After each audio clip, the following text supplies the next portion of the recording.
Welcome to The Explainer. Okay, today we're diving into a genuinely awesome idea. Making mistakes absolutely does not stop you from doing amazing things.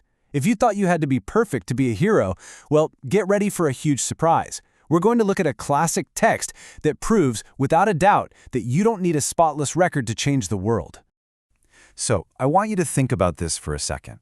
Have you ever messed up really badly? Maybe you lost your temper when you definitely shouldn't have, or you made a huge mistake that left you feeling completely embarrassed. It's a terrible feeling, right? It kind of makes you feel like you just aren't good enough. But what if I told you that your biggest mistakes and your messiest flaws don't mean you can't be a hero?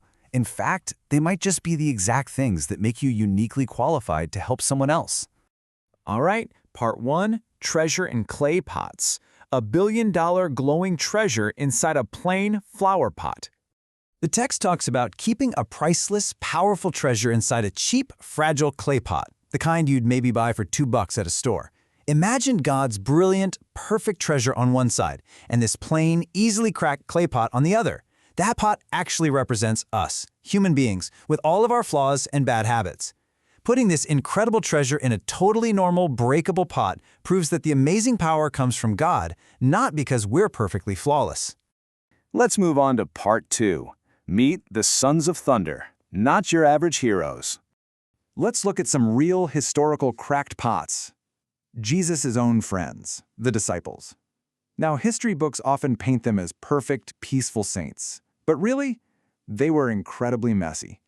Take the nickname Sons of Thunder. I mean, that sounds like an epic superhero team, right? But Jesus actually gave this name to John and his brother James because they had terrible, explosive tempers and always wanted to pick a fight whenever they felt slighted. Even John, who became Jesus' closest friend, was not naturally gentle or well-behaved at all. Seriously, John had some major faults. He had an evil temper and actually wanted revenge when people didn't listen to him. He was always pointing out what other people did wrong, he was super proud, and he fiercely argued about who got to be number one in God's kingdom. These incredibly famous historical figures acted a whole lot like a squabbling, messy group of everyday humans. Which brings us to part 3. Jesus never gives up. The power of a patient mentor. If you or I were building a team to save the world and our main guys were throwing temper tantrums, we'd probably fire them on the spot. But Jesus took a totally different approach. You had John's violent spirit, his anger, and his loud, fighting energy, but Jesus responded with tenderness, humility, and just incredible patience. Day by day, John watched Jesus. When John wanted to yell, Jesus was gentle. When John wanted to be number one, Jesus was humble. Here is exactly how that patient mentoring caused a permanent change. First, Jesus didn't just ignore their bad behavior. He kindly corrected them and warned them when they were out of line. Second, the disciples made the choice to stay instead of storming off. Third, and this is absolutely massive, Jesus refused to give up on them because of their weaknesses. And fourth, because they stayed close to that loving patience, they changed completely. They learned to act like him, and that angry son of thunder eventually became known throughout history as the apostle of love. So now we're at part 4. Why not use perfect angels? The big question. This brings up a pretty mind-blowing question. If humans are this messy and prone to anger, why doesn't God just use perfect angels to do his work? Well, the text says, and I quote, "Christ does not choose angels who have never fallen, but human beings, men of like passions." That means God actively chooses regular people who feel the exact same feelings and struggles as everyone else. We might work alongside angels, but the main job goes to us, people who make mistakes and fall down.